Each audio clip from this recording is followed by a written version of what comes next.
नमस्कार दोस्तों, IPC 121 sections में आज बात करते हैं आईपीसी की धारा 6 के बारे में।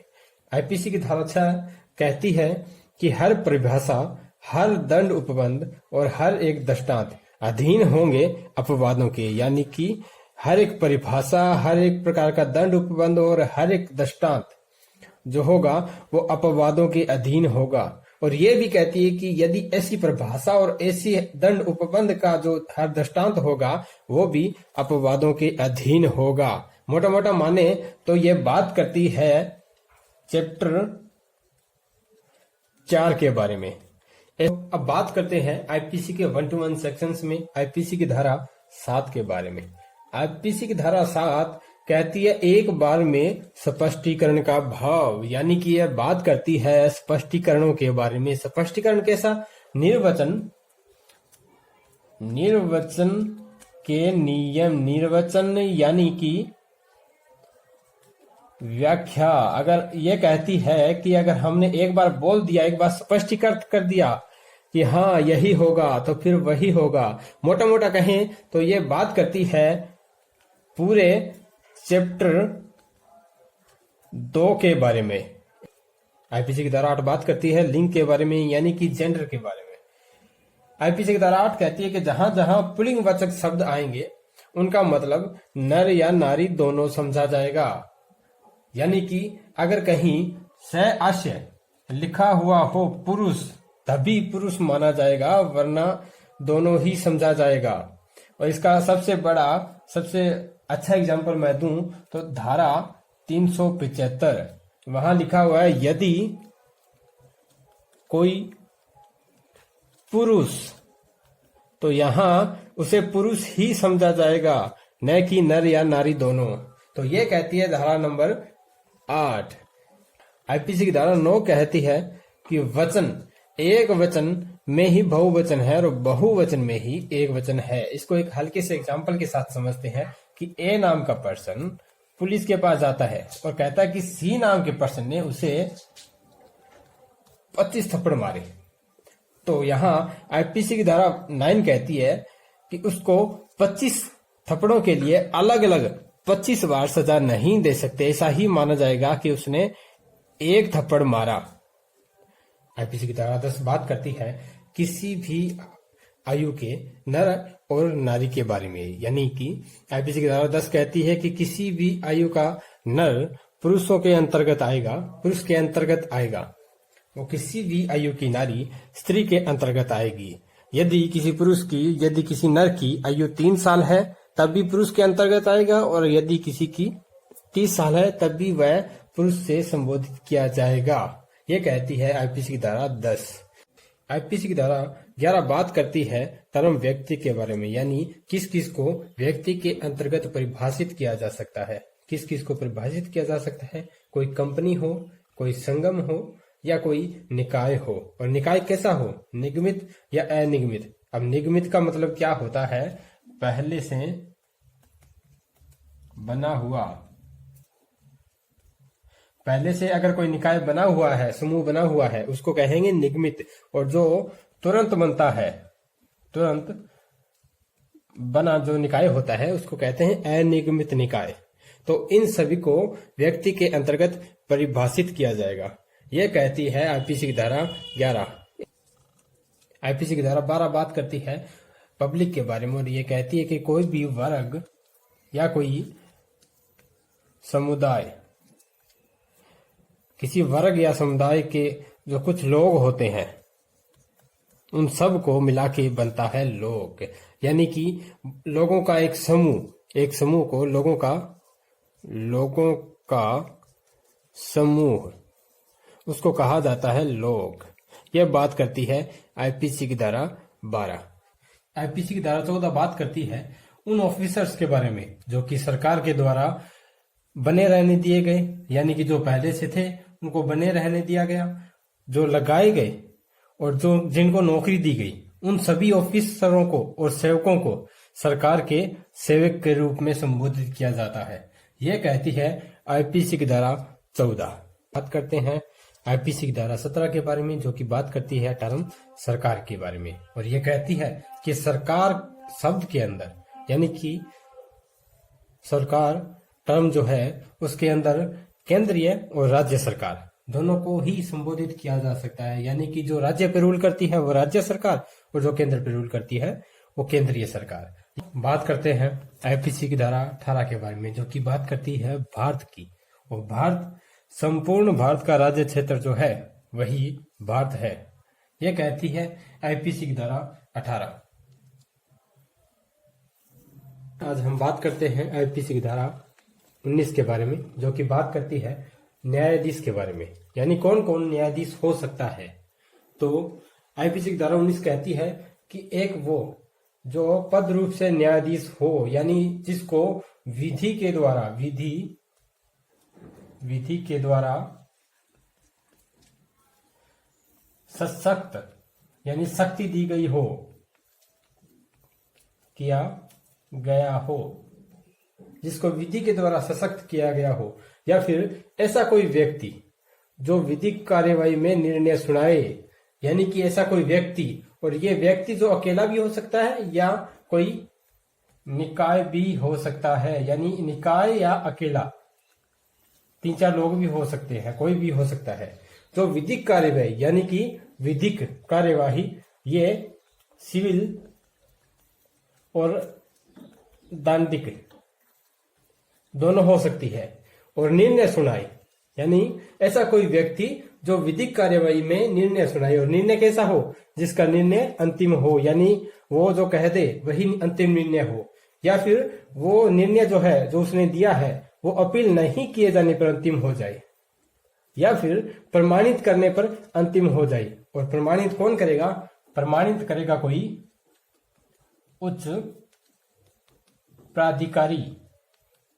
तो परिभाषा कुछ ऐसे बनती है कि पद रूप से न्यायाधीश या ऐसा कोई व्यक्ति जो विधिक कार्यवाही में निर्णय सुनाए, जिसका निर्णय अंतिम हो, या फिर अपील नहीं किए जाने पर अंतिम हो जाए, या प्रमाणित करने पर अंतिम हो जाए, उच्च अधिकारी द्वारा प्रमाणित करने पर अंतिम हो जाए, वो ही एक न्यायाधीश होता है। यानी कि एक अगर सरपंच है, सरपंच ने पंचायत में कोई निर्णय सुनाया है, उसको अगर किसी जज ने प्रमाणित कर दिया, अगर उसको प्रमाणित कर दिया तो वही निर्णय अंतिम हो जाएगा। इस तरह से एक सरपंच भी एक न्यायाधीश होता है।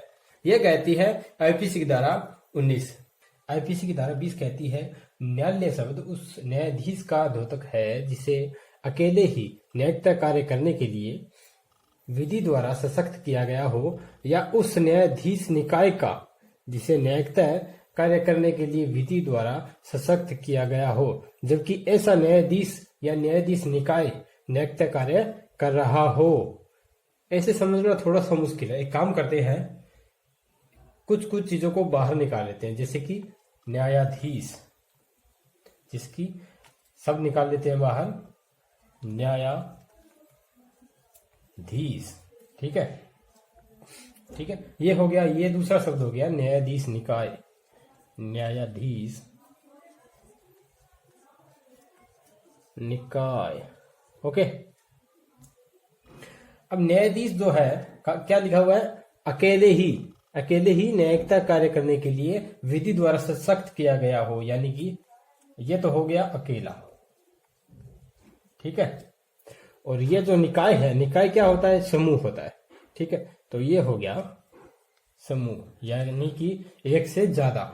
ठीक है, और क्या किया गया हो? विधि के द्वारा सशक्त किया गया हो, यानी इनको शक्ति दी गई हो विधि के द्वारा न्यायिक कार्य करने के लिए। ठीक है, अब सिंपल देख लेते हैं। न्यायाधीश कैसा होगा? या तो होगा अकेला व्यक्ति। ठीक है, या होगा निकाय। ठीक है, ये क्या कर रहा है? न्यायिकता कार्य कर रहा है, न्यायिकता कार्य, यानी न्यायिक कार्य कर रहा है। ठीक है, मतलब ऐसा कोई न्यायाधीश या न्यायाधीश निकाय जो कि न्यायिक कार्य कर रहा है, उसको क्या कहते हैं? उसको कहते हैं न्यायालय। तो ये कहती है आईपीसी की धारा 20। हम जानते हैं आईपीसी की धारा 21 के बारे में, जो कि बात करती है लोक सेवक के बारे में। ये थोड़ा सा मुश्किल हो जाता है, तो इसको थोड़ा आसान करते हैं ताकि याद अच्छे से हो जाए। सबसे पहले सेना, भारत की तीनों सेनाएं, ठीक है, तीनों सेनाओं के जो आयुक्त ऑफिसर होते हैं वो लोक सेवक होते हैं, ठीक है। तो इसको रखते हैं सेना, यानी कि सेना के आयुक्त ऑफिसर जो होते हैं वो लोक सेवक के अंतर्गत आते हैं। वहीं लोक न्याय के लिए जो काम करते हैं, यानी कि न्यायाधीश, जैसे कि दो परिवारों में लड़ाई हुई है, तो न्यायाधीश क्या करते हैं, उनका फैसला करते हैं, लोक न्याय के लिए काम करते हैं। वहीं न्यायालय का जो अधिकारी होता है वो भी न्याय के लिए काम करता है। जूरी, असेसर, पंचायत सदस्य, ये भी लोक के लिए काम करते हैं। और मध्यस्थ जो होते हैं, मध्यस्थ को किसी उच्च प्राधिकारी द्वारा नियुक्त कर दिया जाता है कि आप इस मामले की मध्यस्थता करो, आप इस मामले को देखो, ठीक है। तो ये सब काम करते हैं न्याय के लिए, ठीक है। तो इनको एक कैटेगरी में रखते हैं न्याय। अब जो प्रतिरोध अधिकारी होते हैं, इनको हक होता है, किसी भी अधिकार दिया गया होता है कि किसी भी क्रिमिनल को रोक के रखे, ठीक है, और प्रतिरोध कर सकते हैं। प्रतिरोध मतलब चारों तरफ से लोक करके, ठीक है। प्रतिरोध, अवरोध जो होता है, अवरोध ये होता है, ये मान लीजिए कोई आदमी जा रहा है, इसको यहां रोक दिया गया एक तरफ से। प्रतिरोध क्या होता है, इसको चारों तरफ से, यानी ये प्रतिरोध करके रख सकते हैं, ठीक है। ये कानूनी रूप से स्पेशल क्रिमिनल मामलों में काम करते हैं। अपराध निवारण अधिकारी, ये अपराधों के बारे में रिपोर्ट करते हैं सरकार को, ठीक है। तो इनको एक कैटेगरी दे देते हैं हम अपराध। ओके, अब बात करते हैं सरकार के लिए संपत्ति सर्वेक्षण, राजस्व और कर के लिए काम करने वाले ऑफिसर्स के लिए। वहीं ग्राम, नगर, जिले और धर्मनिरपेक्ष प्रयोजन के लिए अगर कोई संपत्ति और कर के बारे में जानकारी रखता है, या नगर के जो लोग होते हैं उनके अधिकारों के लिए दस्तावेज जो बनाते हैं, उनको एक कैटेगरी में रखते हैं हम। इनको नाम देते हैं राजस्व, कर, संपत्ति और सर्वेक्षण, ठीक है। इनके लिए एक कैटेगरी बन गई। 9 और 10 इनमें आते हैं। अब नंबर 11 जो अधिकारी होते हैं वो होते हैं निर्वाचन अधिकारी, यानी जिनके पास निर्वाचन संबंधी अधिकार होता है, वो भी लोक सेवक होते हैं, ठीक है। और वो लोग जो सरकार से वेतन लेते हैं, ठीक है, सरकार से लोक कार्य के लिए फीस या पारिश्रमिक लेते हैं, किसी सरकारी कंपनी में कार्य करते हैं, वो लोग भी लोक सेवक के अंतर्गत आते हैं। यह कहती है आईपीसी की धारा 21। जानते हैं आईपीसी की धारा 22 के बारे में, जो कि बात करती है जंगम संपत्ति के बारे में। जब हम इस वर्ड को देखते हैं, जंगम शब्द को देखते हैं, तो हमें लगता है कि यह संपत्ति एक जगह से दूसरी जगह स्थानांतरित नहीं हो सकती, लेकिन ऐसा नहीं है। जंगम संपत्ति के अंदर वो संपत्ति आती है जो एक जगह से दूसरी जगह ट्रांसफर हो सकती है, यानी कि मूवेबल प्रॉपर्टी। वहीं वो चीजें जैसे कि घर, ठीक है, एक पुराना पेड़, ये सब चीजें ट्रांसफर नहीं हो सकती, ये जंगम संपत्ति के अंदर नहीं आती। यही बात करता है आईपीसी का सेक्शन 22। अगर अच्छे से समझ में आया हो तो वीडियो को प्यार देना और चैनल को सब्सक्राइब करना न भूलें। हम बात करते हैं आईपीसी की धारा 23 के बारे में, जो कि बात करती है सह-दोष अभिलाभ के बारे में। सह-दोष अभिलाभ, इसको ऐसे समझते हैं, ये बात करती है लाभ और हानि के बारे में। लाभ और हानि, और ये लाभ और हानि कैसा होगा, ये होगा अवैध, ठीक है, इलीगल। इसको एक एग्जांपल के साथ समझते हैं। मान लीजिए ए नाम का कोई पर्सन है, वो बी से 20,000 रुपए मांगता है, ठीक है।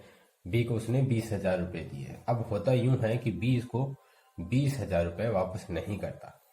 ये क्या करता है, इसके पास से कोई बाइक उठा लेता है, कोई, मान लीजिए उसकी प्राइस है 50,000 रुपए, ठीक है। यहाँ पे बी ए को क्या हुआ, ये ए को हुआ लाभ, ठीक है, ए को लाभ हुआ, लेकिन हुआ कैसे, ये हुआ इलीगल तरीके से, अवैध लाभ। तो आईपीसी की धारा 23 यही कहती है कि अवैध रूप से लाभ जिसका मालिक, जिस संपत्ति का मालिक वो नहीं हो जिसको लाभ मिला है, यानी कि यह जो संपत्ति है, जो बाइक है, इसका मालिक ए नहीं है, लेकिन लाभ किसको हुआ, ए को, ठीक है। तो ये कहती है कि अवैध रूप से लाभ जिसका मालिक लाभ उठाने वाला व्यक्ति नहीं हो। अब बात करते हैं हानि की। तो इस बी को क्या हुआ, बी को हुई हानि, अवैध रूप से, कैसे हुई, अवैध, अब इलीगल काम किया ना इन्हें, तो अवैध रूप से हानि हुई, ठीक है। तो अवैध रूप से हानि जिसका मालिक हानि उठाने वाला व्यक्ति हो, यानी कि बी को हानि हुई तो ये इसका मालिक है और ये मालिक नहीं है। तो अवैध रूप से लाभ जिसका मालिक लाभ उठाने वाला व्यक्ति नहीं हो और अवैध रूप से हानि जिसका मालिक हानि उठाने वाला व्यक्ति हो, ये कहती है आईपीसी की धारा 23। आईपीसी की धारा 24 कहती है कि एक पर्सन द्वारा, एक व्यक्ति द्वारा किया गया ऐसा कोई काम जिससे एक व्यक्ति को हानि हो, दूसरे को सैदोष लाभ प्राप्त हो। इसको एक एग्जाम्पल के साथ समझते हैं। ए नाम का कोई पर्सन है, इसकी रिश्तेदारी है सी के साथ और सी की लड़ाई चल रही है बी के साथ। अब ए कोई ऐसा काम करता है, ठीक है, जिससे क्या हो, सी को फायदा हो। तो यहां इसने जो कार्य किया वो किया बेईमानी से, और क्या किया, अवैध कार्य किया, ठीक है। इसने बेईमानी से कार्य किया, बी को क्या हो गई, हानि, सी को क्या हुआ, लाभ। तो यही बात करती है आईपीसी की धारा 24, जो कहती है कि एक पर्सन द्वारा, एक व्यक्ति द्वारा किया गया ऐसा कोई काम जिससे एक व्यक्ति को हानि हो, दूसरे को लाभ हो। ये कहती है आईपीसी की धारा 24। जानते हैं आईपीसी के धारा 25 के बारे में, आईपीसी सेक्शन 25 के बारे में, जो कि बात करता है कपट पूर्वक किए गए कार्य के बारे में। यानी कि इसको एक एग्जांपल के साथ समझते हैं। ए नाम का कोई पर्सन है जो कि दुकान चलाता है, इसके पास बी नाम की कोई औरत आई, ठीक है। औरत ने क्या किया, कोई सूट पसंद किया, मान लीजिए कोई साड़ी पसंद की, साड़ी थी 5,000 की। अब बी ने क्या किया, बी ने कहा कि ठीक है भैया आप पे कर दीजिए, 5,000 रुपये बी ने दे दिए। अब हुआ कुछ ऐसा कि ए जो साड़ी पसंद की थी बी ने, वो थी 5,000 की। ए ने क्या किया, जो साड़ी पैक करके दी वो निकली 500 रुपए की, ठीक है। मतलब इतनी घटिया क्वालिटी। इसने पसंद तो अच्छा किया था, लेकिन इसने क्या किया, बेकार दे दिया। तो यहां इसने क्या किया, किस आशय से काम किया, कपट करने के आशय से काम किया। तो यही कहती है आईपीसी की धारा 25 कि कपट पूर्वक, कपट के आशय से किया गया कार्य। बात करते हैं आईपीसी सेक्शन 26 के बारे में, जो कि बात करता है विश्वास रखने के कारण के बारे में। मान लीजिए ए नाम का कोई पर्सन है और दूसरा पर्सन है बी नाम का। बी को क्या है कि ए से काम होता है, या फिर बी को किसी काम के लिए एक इंसान की जरूरत होती है कि हाँ भाई मैं अकेले से होगा नहीं, कोई और बंदा चाहिए, या किसी और की राय लेनी है। तो ये क्या करता है, ए के पास जाता है, ए इसका काम कर देता है। वहीं कई बार मान लो और है 4-5 बार और बी ने कहा कि भाई मेरा ये काम कर दे, ए ने तुरंत वो काम कर दिया। तो अब क्या है, बी को ये यकीन हो गया है कि ये जो ए है ना, ये उसके लिए हमेशा काम करता है, सही ही काम करता होगा। तो ये जो कारण है, जो विश्वास करने का कारण है इसके पास है कि इसने मेरा हर एक काम किया है, तो ये काम भी कर ही देगा। तो ये जो विश्वास करने का कारण है ना, इसी के बारे में आईपीसी की सेक्शन 26 बताती है। ये कहती है कि उसके पास बी के पास ना पर्याप्त हेतुक है, यानी कि पर्याप्त कारण है ए पर विश्वास करने का। तो आईपीसी की धारा 26 कहती है कि किसी पर विश्वास करने का पर्याप्त कारण हो। आईपीसी की धारा 27 बात करती है लिपिक पत्नी या सेवक के कब्जे में संपत्ति। आईपीसी की धारा 27 बात करती है पत्नी लिपिक या सेवक के कब्जे में संपत्ति। इसको ऐसे समझते हैं, ए नाम का कोई पर्सन है, उसकी बीवी का नाम बी है, ठीक है। इसके पास नकली 5 लाख रुपए पड़े हैं, 5 लाख। ये क्या है? यह है नकली। या मान लीजिए इसका कोई सेवक है, ठीक है, एस नाम का सेवक है, इसके पास 50 लीटर अवैध शराब रखी हुई है, ठीक है। तो ऐसा ही माना जाएगा कि इसका जो मालिक है ना, इन सब का मालिक वो ए ही है। अगर ये आपकी जानकारी में है तो आपको इसके लिए दंडित किया जाएगा। मतलब आईपीसी की धारा 27 कहती है कि पत्नी लिपिक या सेवक के कब्जे में जो संपत्ति होती है ना, उसके मालिक आप ही हो। ये बात करती है आईपीसी की धारा 27। और हम बात करते हैं आईपीसी की धारा 28 के बारे में, जो कि बात करती है कूटकर्म के बारे में। कूटकर्म क्या होता है? किसी वस्तु को दूसरी वस्तु के जैसा बनाना, जिससे लोगों को धोखा हो सके। भारत का, मान लीजिए भारत का ओरिजिनल जो नोट है, जो भारतीय रिजर्व बैंक द्वारा जारी किया जाता है, ए नाम का कोई पर्सन है, इसने एक नोट बनाया है। वो भारत के जो नोट है उसके जैसा है, बिल्कुल जैसा है, ठीक है। ये इसका आशय है लोगों को धोखा करने का, या फिर ये किसी को धोखा देना चाहता हो, या इसको संभावना हो कि इससे धोखा हो सकता है। ओके, बचपन में हम देखते थे नोट आते थे छोटे छोटे, उस पर लिखा होता था भारतीय बच्चों का बैंक। तो ये जो नोट होते थे ना, हम इनको देखते ही बता देते थे कि हाँ ये नोट नकली है। इसने क्या किया है? नोट बनाया है जो कि भारत के ओरिजिनल नोट के जैसा है, बिल्कुल सदृश है। तो इसकी कुछ शर्तें हैं। पहला, आईपीसी की धारा 28 की कुछ बातें हैं, महत्वपूर्ण बातें हैं, कि पहला जो उसने कूटकर्म किया है, जो वस्तु बनाई है वो सदृश हो, मतलब उसके जैसी हो, बिल्कुल देखने में डिट्टो कॉपी लगे। दूसरा, कि उससे धोखा किया जा सके, ठीक है। तीसरा, वो किसी के साथ धोखा करने के आशय से बनाया हो, मतलब कोई चीज का कूटकर्म उसने किया है, वो किसी को धोखा देने के लिए किया है, तो धोखा देने के आशय से किया हो, ठीक है। और चौथा, कि लोगों को उससे धोखा होने की संभावना हो, ये जानता हो, धोखा होने की संभावना हो, यानी कि ये जानता हो कि इससे लोगों को धोखा हो सकता है, ये ओरिजिनल के बदले इसको असली मान सकते हैं। तो इसने जो अपराध किया है वो किया है कूटकर्म का। ये कहती है आईपीसी की धारा 28। बात करते हैं धारा 29 के बारे में। धारा 29 कहती है कोई चिन्ह है, अक्षर या अंक लिखा हुआ हो किसी पदार्थ पर,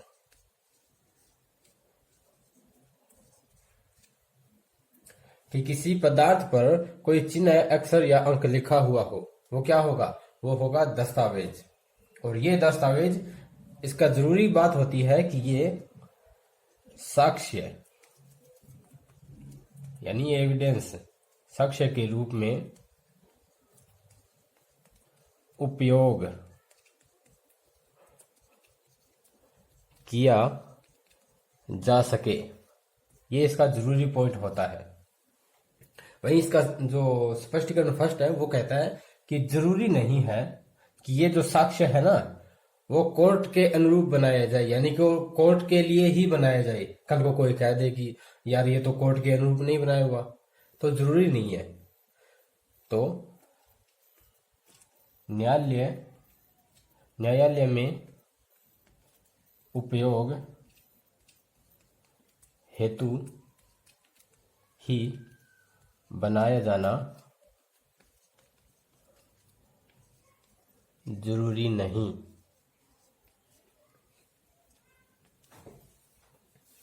तो धारा 29 कहती है किसी पदार्थ पर चिन्ह, अक्षर या अंक लिखे हुए हों। पदार्थ कैसा होगा? पदार्थ मान लेते हैं कोई लकड़ी है या कोई लोहा है, तो इसमें पदार्थ में कुछ भी आ सकता है, जैसे लोहा, लकड़ी, और मान लेते हैं रेत। चलो रेत को हम नहीं मानते, इसमें मिट जाता है। स्टील लिख लेते हैं, स्टील ये भी पदार्थ है। हम लिख लेते हैं पत्थर। ऐसे कोई पदार्थ जिन पर लिखा हुआ हो, क्या लिखा हुआ हो? कोई चिन्ह हो, कोई अक्षर हो या कोई अंक हो। और ये जो साधन है ना, इनको बोलते हैं साधन। आईपीसी की धारा 29 में लिखा हुआ है ये साधन है, इनके द्वारा लिखा हुआ है। तो ये एक भी हो सकते हैं, कोई चिन्ह अकेला हो सकता है, या चिन्ह के साथ अक्षर भी हो सकते हैं, या अंक भी हो सकते हैं। यानी कि ये तीनों भी एक साथ हो सकते हैं, ये दो भी हो सकते हैं, ये दो भी हो सकते हैं, एक से ज्यादा भी हो सकते हैं। तो ये कहती है आईपीसी की धारा 29, ये कहती है कि किसी पदार्थ पर कोई चिन्ह, कोई अक्षर या अंक बना हुआ हो जो कि साक्ष्य के रूप में उपयोग किया जा सके, वो एक दस्तावेज होगा। ये कहती है आईपीसी की धारा 29। आज हम जानते हैं आईपीसी की धारा 29A के बारे में, जो कि बात करती है इलेक्ट्रॉनिक रिकॉर्ड के बारे में। अब जानते हैं क्या होता है इलेक्ट्रॉनिक रिकॉर्ड। इसको सिंपल ऐसे लिखते हैं, इलेक्ट्रॉनिक रूप में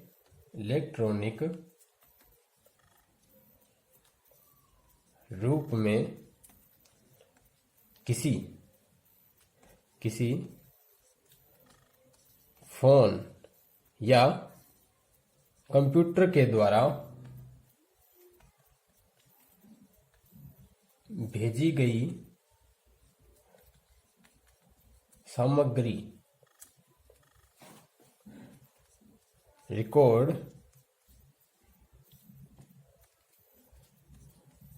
स्लिप जो भी हो, ठीक है, वो आएंगी इलेक्ट्रॉनिक अभिलेख के अंदर। ये सामग्री में क्या क्या हो सकते हैं? जैसे कि कोई डेटा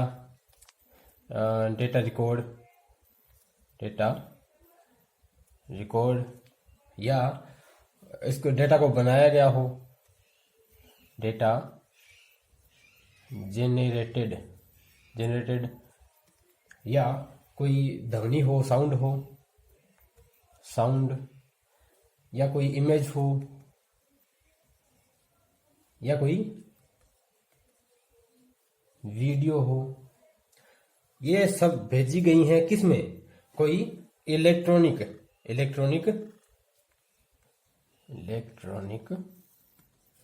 फॉर्म में। ये कहलाती हैं इलेक्ट्रॉनिक रिकॉर्ड। इसको ऐसे देखते हैं, एक परिभाषा लिखते हैं कि इलेक्ट्रॉनिक रूप में किसी फोन या कंप्यूटर के द्वारा भेजी गई सामग्री या निकाली गई कोई स्लिप, या भेजी गई या निकाली गई कोई स्लिप, निकाली गई कोई स्लिप जो कि पहले किस में भेजी गई हो? इलेक्ट्रॉनिक फॉर्म में। जो इलेक्ट्रॉनिक फॉर्म में हो, जिसको अब फिजिकल रूप में किसी पे प्रिंट कर लिया गया है, छाया प्रति बना ली गई है, यानी कि फोटोकॉपी निकाल ली गई है, उसको कहेंगे हम इलेक्ट्रॉनिक रिकॉर्ड। बात करते हैं आईपीसी की धारा 30 के बारे में, जो कि बताती है मूल्यवान प्रतिभूति के बारे में। जैसा कि शब्द से ही पता चलता है, मूल्यवान मतलब कीमती। इसको एग्जाम्पल के साथ समझते हैं, बहुत अच्छे से समझ में आएगा। दो आदमी हैं, इन दोनों की लड़ाई चल रही है। किस बारे में? कोई घर है उसके बारे में। ये कहता है ये घर मेरा है, ये कहता है ये घर मेरा है। अब ये क्या करता है, कोई डॉक्यूमेंट लेके आता है, ये कोई डॉक्यूमेंट लेके आता है जो बताता है, ये जो डॉक्यूमेंट में लिखा हुआ है कि ये जो प्रॉपर्टी है, ये प्रॉपर्टी इस बंदे की है। मान लेते हैं इनका नाम ए और बी है।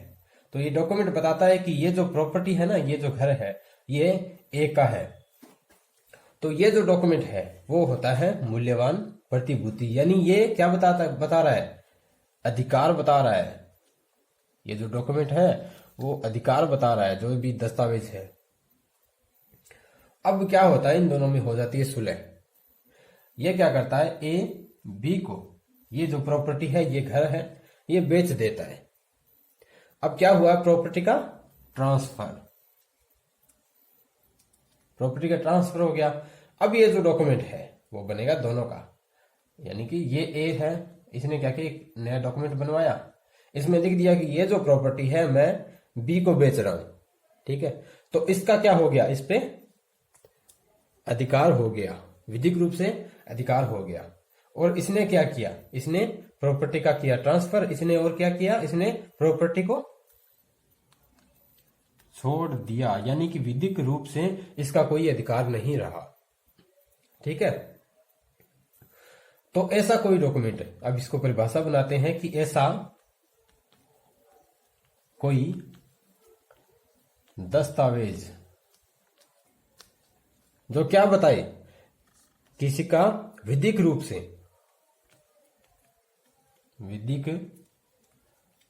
से अधिकार बताए या ट्रांसफर बताए, या किसी का छोड़ दिया जाना, यानी कि कोई वस्तु है, कोई संपत्ति है, उसको छोड़ दिया जाना, या फिर जिसका अधिकार न है, विधिक रूप से जो इसका अधिकारी नहीं है, ये भी बताए, वो दस्तावेज मूल्यवान प्रतिभूति के अंतर्गत आएगा। यानी कि ऐसा कोई दस्तावेज जो किसी का अधिकार बताए, अधिकार सर्जित करे, वो मूल्यवान प्रतिभूति के अंतर्गत आता है। यह कहती है आईपीसी की धारा 30।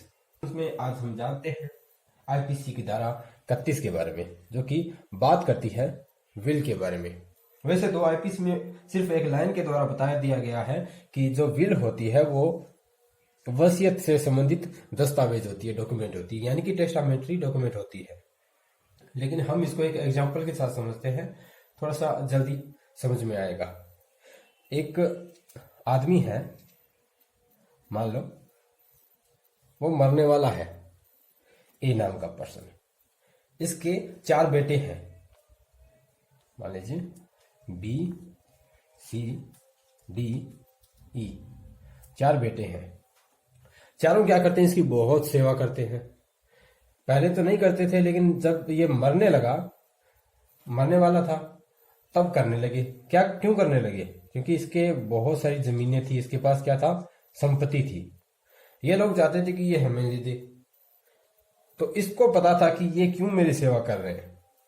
उसने जाते वक्त ना एक डॉक्यूमेंट बनवाया, अपना खुद का बनवाया या किसी वकील की सहायता से बनवाया, एक डॉक्यूमेंट बनवाया। तो जो बेटा इसको अच्छा लगा, इसने क्या किया, मान लीजिए बी या सी, बी और सी को इसमें से आधी से ज्यादा प्रॉपर्टी दे दी, और बाकी जो बची वो क्या किया, डी और ई को दे दी। अब ये जो डॉक्यूमेंट है, ये डॉक्यूमेंट जो है वो बताता है कि किसका कितना अधिकार है। जब ये और ये जो डॉक्यूमेंट है ना, ये इसके मरने के बाद ही असर में आएगा। और ये बंदा जो डॉक्यूमेंट बनाया है, जिसने बनवाई है, वसीयत बोलते हैं, जिसने वसीयत बनवाई है, विल बनवाई है, वो इसको मरने से पहले चेंज भी कर सकता है। यानी कि अगर ये चाहे तो मरने से पहले इसको आधा आधा भी कर सकता है, या फिर ऐसा ही रहने देते हैं।